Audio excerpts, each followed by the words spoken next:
İlk olarak herkese merhaba. Ayrıca dünyayı gezmek, keşfetmek isteyen herkesin hedeflerine ulaşması dileğiyle videoma başlamak istiyorum. Bu bölümdeki hedefimiz Bergen'e ulaşmak.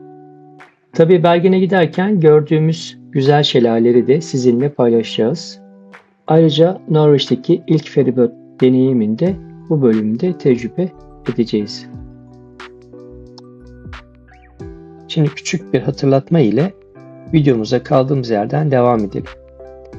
Biz 8 Haziran 2023 tarihinde Ankara'dan Nordkapı hedefleyerek yola çıktık. Dönüşte Rusya, Azerbaycan ve Gürcistan üzerinden diğer bir ifadeyle Ankara'nın batısından gidip doğusundan gelmeyi hedeflemiştik. Yaklaşık 15.000 kilometrelik yolu şükürler olsun ki kazasız belasız tamamlayarak 28 Haziran 2023 tarihinde Ankara'ya evimize vardık. Bu gezide çok şey öğrendik, çok şeyi de paylaşıyoruz. Umarım gitmek isteyenlere, hayal kuranlara yardımcı olmasını dileriz. Şimdilik keyifli seyirler diliyorum. Kışarak Kayalığı'na 5 saatlik bir tırmanışımızı 20. bölümde paylaşmıştık.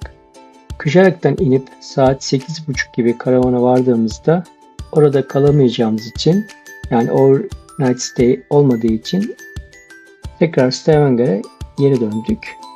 Bir önceki gün kaldığımız yer bizi gayet memnun etmişti. Orası hem güzel hem de denizin kenarında olduğu için tekrar oraya gitmeyi tercih ettik. 19. bölüme ait kısa yolu burada paylaşıyorum bilginize. Kışarak videosunda da belirttiğimiz üzere önümüzdeki 3-4 gün yağmurlu olmasaydı Pulpit Kayalığı'na da tırmanmayı düşünüyorduk. Fakat 4-5 saatlik bir tırmanış ve yağmurun şiddeti fazla olduğu için bu tırmanışımızı eğer kısmet olursa bir daha gelirsek başka bir bahara erteledik. 2-3 günde Stavanger'da beklemenin bizim için bir avantajı yoktu. Dolayısıyla kuzeye, Bergen'e doğru yolumuza devam ettik. Yağmur biraz şiddetli Stavanger'dan ayrıldıktan sonra. Bu sefer konaklayacağımız yeri Park Fornet'ten bulmadık. Önümüzde yolda böyle bir boş arazi geldi. Biz de burada birkaç karavancı olunca gecelemeyi burada yapmaya karar verdik. Tabi yağmurun yağmasıyla birlikte hava biraz soğudu. Bunu geceleri hissediyorsunuz ama ertesi gün gayet güneşli ve güzel bir güne uyandık. 4 Temmuz sabahı yolumuza devam ederken hem karavan ihtiyaçları hem kendi ihtiyaçlarımız doğrultusunda atık su ve tuvalet boşaltmak üzere bir kampinge gittik. Gayet güzel bir yerdi. Resepsiyondaki Polonyalı çalışan bize de gerçekten çok yardımcı oldu. Daha önce İstanbul'da tatil yapması ve Türkleri tanıması bir anlamda bizim işimize yaradı. Burada geceleme yapmadık. 2-3 saat kişisel bakım ve karavan ihtiyaçlarını giderdikten sonra yolumuza devam ettik. Bununla ilgili de bir videoda bilgilendirme yapmıştık. Bunu da kısa yolunu sizinle paylaşıyorum. Kamping alanı gerçekten çok güzel. Yani böyle bir yerde sıcak bir çay, bir kahve çok keyifli oluyor. Burada 2-3 gün kalmak, dinlenmek herhalde bütün yol yorgunluğumuzu alırdı. Ama bize 3-4 saat bile yetti diyebilirim.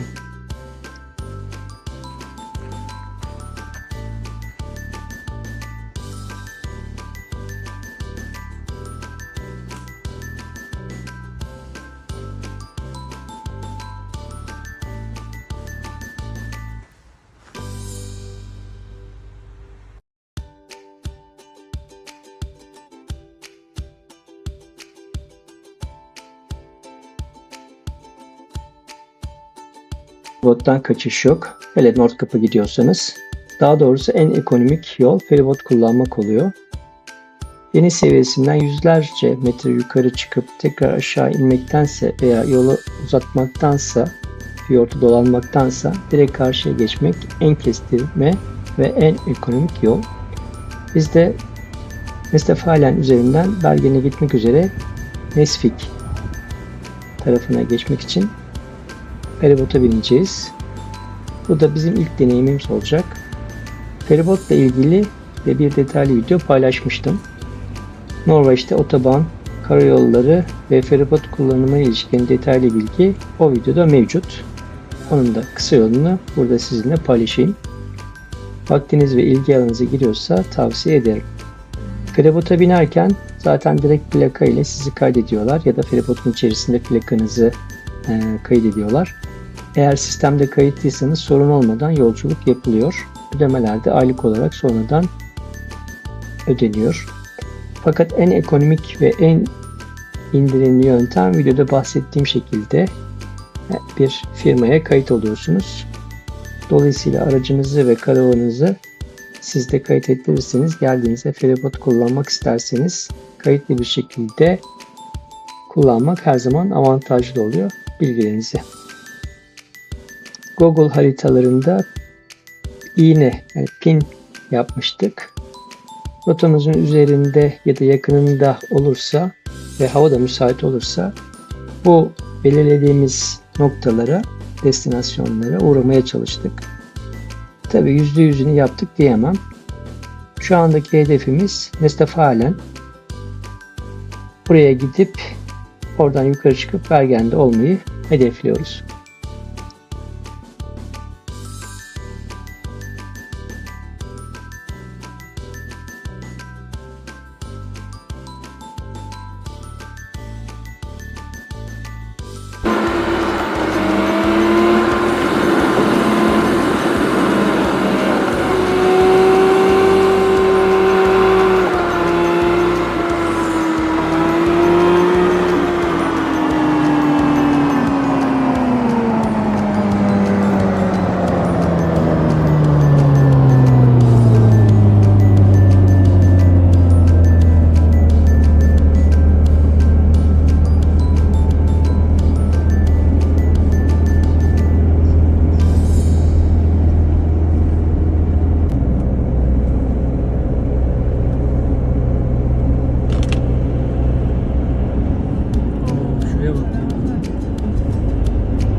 Norveç yolları çok keyifli. Bir tarafta fiyordun yüksek tepeleri, bir tarafta deniz ya da nehir. Genelde göl yok. Göl daha çok Finlandiya tarafında. Buradaki manzara müthiş. Her karesi, her anı sizi son derece mutlu ediyor. Bir doğa duşu almış gibi kendinizi, vücudunuzu ya da ruhunuzu dinlendiriyorsunuz. Yollar araba kullanmama rağmen çok keyifliydi. Şimdi biraz hızlandırılmış şekilde size de bu yolları paylaştırayım. Zamanınız olursa seyretmenizi tavsiye ederim.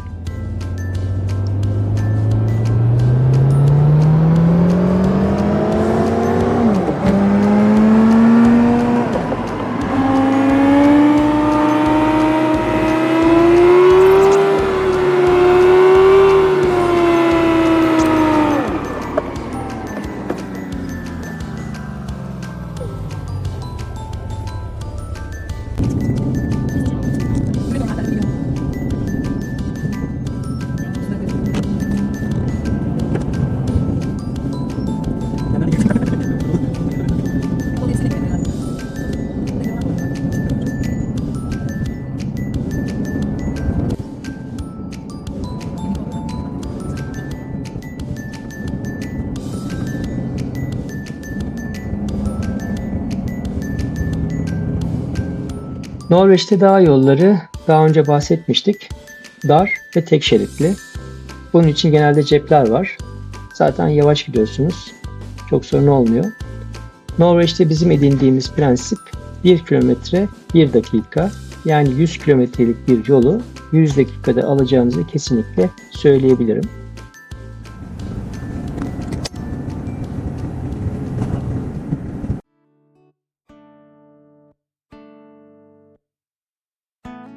Yollarda bazen giderken Norveççe sarı tabelalar gördük. Tabi bunlara pek anlam veremiyorduk. Ta ki Lesefossen şelalesine geldiğimiz ana kadar. Yolun ortasında bir görevli tüm araçları durdurarak geçişin olmadığını ve en az 24 saat yolun kapalı olduğunu bizlere söyledi. Aslında yarım saatlik yol aldıktan sonra Latofosen şelalesine varmayı hedefliyorduk. Tabii 24 saat kapalı olunca burada geceleyerek zaman kaybetmek istemedik. Geri geldiğimiz yola dönerek biraz da uzatarak 2-3 saat bir ekstra yolla Latofosen şelalesine gitmeye kararlaştırdık. Burada görevlilerin bize verdiği bir tavsiye. Bunu daha öncekilerde paylaşmıştım. Eğer Norveç'e sadece karavanla değil, normal bir araçla da geldiğiniz takdirde Statvegassen internet sitesi var. Norveç'teki yollarla, feribotlarla ilgili tüm detaylı bilgiyi burada bulabilirsiniz. Hatta yol yüksekliklerine kadar, feribot saatlerine kadar her türlü yol bilgisini burada da ulaşabiliyorsunuz.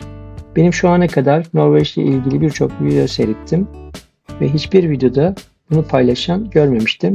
Bu da bizim YouTube dünyasına bir kazancımız olsun.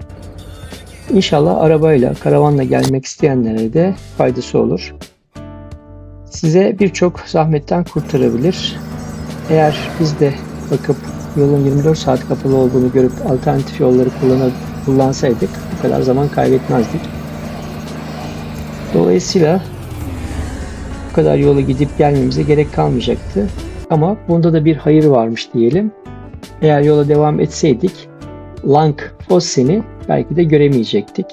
Biraz yolu uzatmış olduk ama çok güzel bir manzarayla karşılaştık. Yaklaşık 2 saatlik bir yol sonrasında Langfossen'e geldik. Burası Norveç'in 5. büyük şelalesi. 612 metreden aşağıya akıyor. CNN tarafından dünyadaki ilk 10 şelale içerisinde gösterilmiş. Gerçekten müthiş. Yani büyüleyici bir sesi ve tabiat harikası bir manzarası var. Resim çekmeye doyamıyorsunuz. En tepe noktası 1638 metrede bir buzulun olduğu bilgilendirme sayfasında yazmaktaydı.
Keşke zaman olsa, yani burada 1-2 gün geçirebilseniz.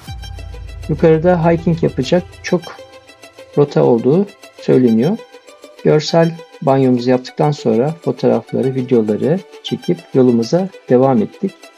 Çünkü yarım saat ötesinde Latofossen şelalesi var.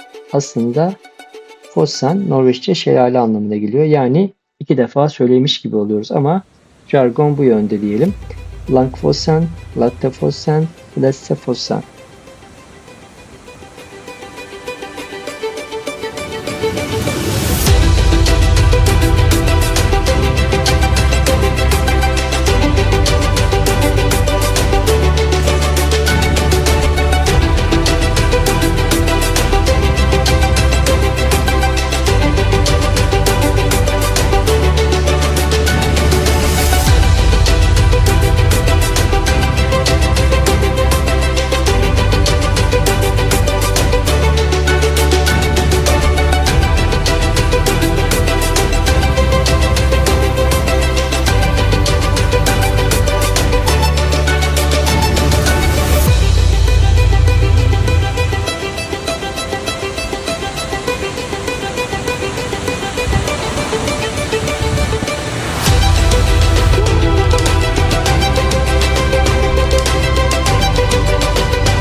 Latafossen ve diğer Norveç'te ünlü bir popüler şelale rotası. Burası 165 metreden aşağıya doğru akıyor ve E13 rotası üzerinde arabaların da geçtiği, park edebileceğiniz müsait alanların da olduğu gayet güzel bir yol.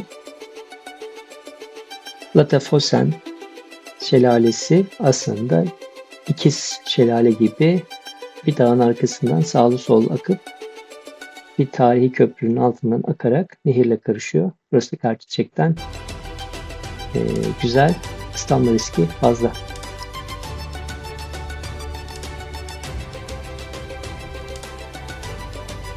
Gecelemeyi Latafossen şelalesi yakınında Park Hornet'ten bulduğumuz bu yerde geçirdik.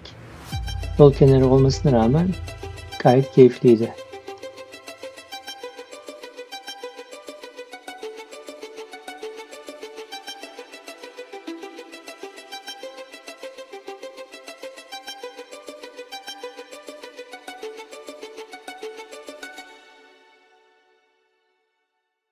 Fiyort kenarlarından giderken muhteşem bir manzara size eşlik ediyor.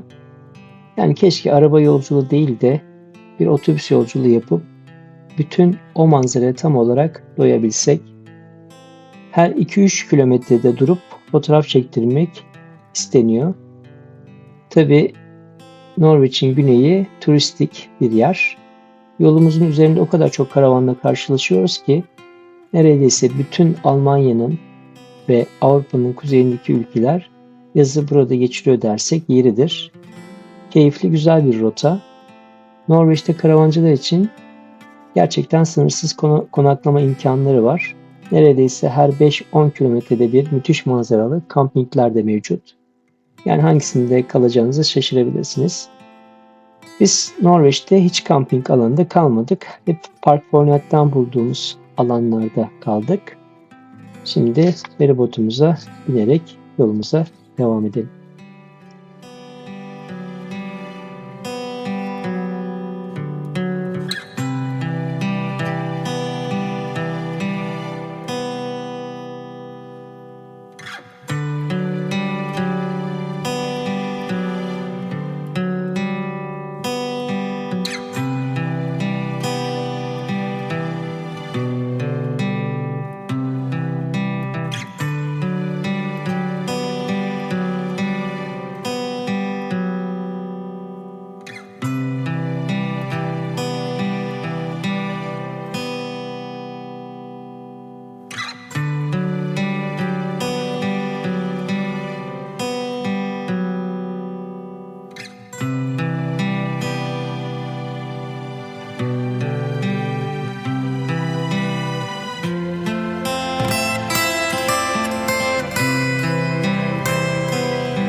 Almeland, Nesvik arasındaki feribot yolculuğumuzun maliyeti 70.20 Norveç kronu.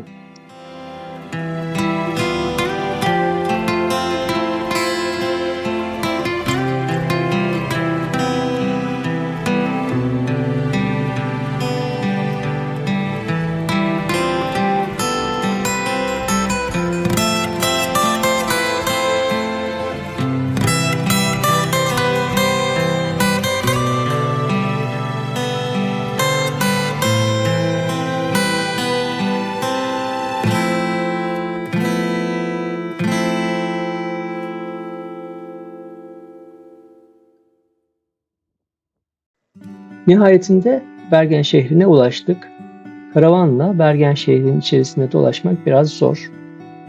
Park Hornet'ten bulduğumuz yerlerde hem park alanı az hem de daha küçük karavanlar için, yani camper tarzı karavanlar için uygun yerlerdi. Dolayısıyla şehrin içerisinde yakın bir yerde merkeze ücretli bir otopark alanı bulduk. Oraya karavanımızı park ederek Bergen şehir merkezini 2-3 saat içerisinde deneyimlemek istedik. O da bize zaten yetiyor. Mütakibinde konaklamayı şehrin dışında yapacağız. Havanın geç kararması ise en büyük avantajımız. Ne zaman gitsek bile şehirde bir hareketlilik var. Bu da bize bayağı bir esneklik sağlıyor.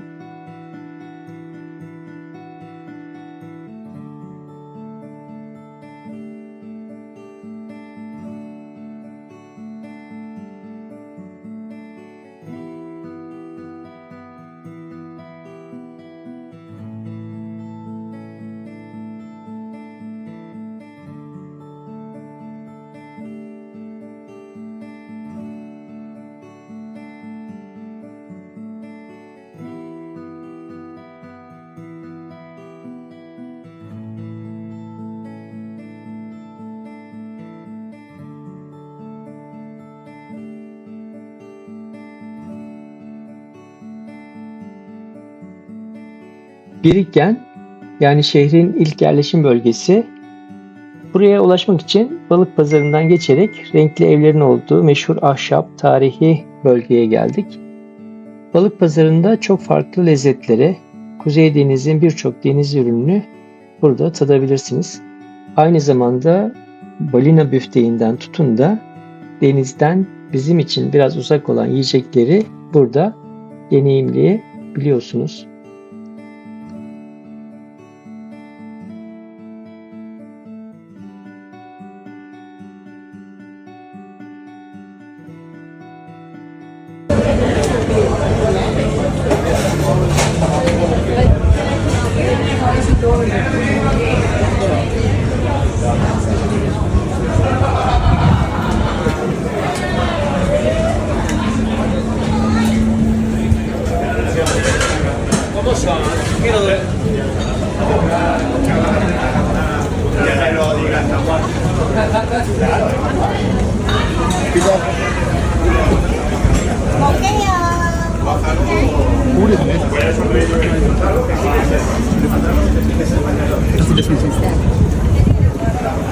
Bergen, Norveç'in batısında ve fiyortların başkenti olarak anılmakta. Aynı zamanda UNESCO Dünya Mirası Şehri ve Avrupa Kültür Şehri olarak da geçmekte. Bergen çok canlı ve güzel bir şehir. Bir de hava güzel olması bizim için de bir artı oldu. Bergen, Norveç Fjord bölgesinde Hardanger Fjord ve Songesong Fjord arasında. Dolayısıyla burası Norveç'e gelip günübirlik turlarla zaman geçirebilecek ideal bir konumda. 1070 yılında kurulan Bergen, aynı zamanda 13. yüzyılda Avrupa'nın ticaret, denizcilik ve zanaatkarlık merkezi haline gelmiş.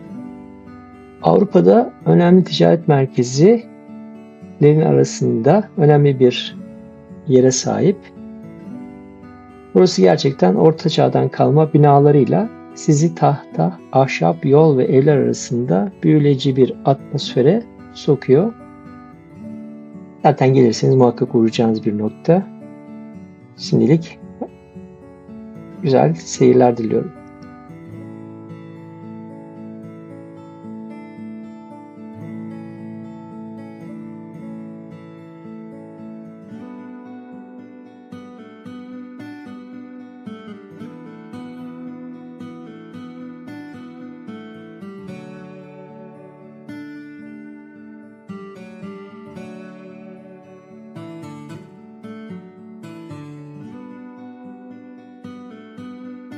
Briggen olarak geçiyor. Birçok yangından kurtulmuş ama özellikle 1702 tarihindeki büyük yangında çok büyük zarar görmüş. Bütün şehir kül olmuş ama tabii sağlam temeller olduğu için tekrar inşa edilmiş. Briggen, Dünya Miras Alanı, eski Hanse iskelesi ve binaları ile tüm Norveç'te Orta Çağ'dan kalma en iyi bilinen kentsel alanlardan birini oluşturmakta. 1360 yılında Alman Hanse Birliği ithalat ve ihracat ofislerinden birini Bringen'de kurmuş. Neredeyse 400 yıl boyunca ticarete hakim olmuş.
Bergen'in turistik nokta olmasından dolayı kruvazör gemilerinde uğrak yeri. Bununla beraber Flam, Stavanger, Kristiansen buralarda kruvazör gemilerinin sıklıkla uğradıkları noktalar.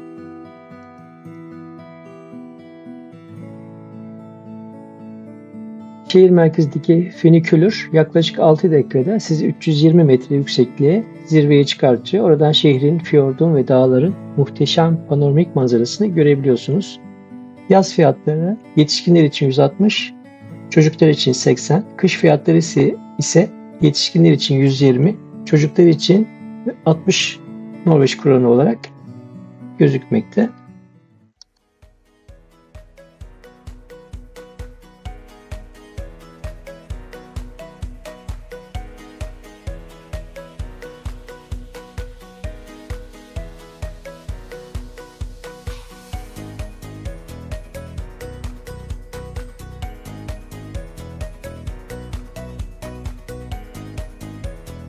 Gelecek bölümde de heyecanlı, çok güzel rotalarımız var.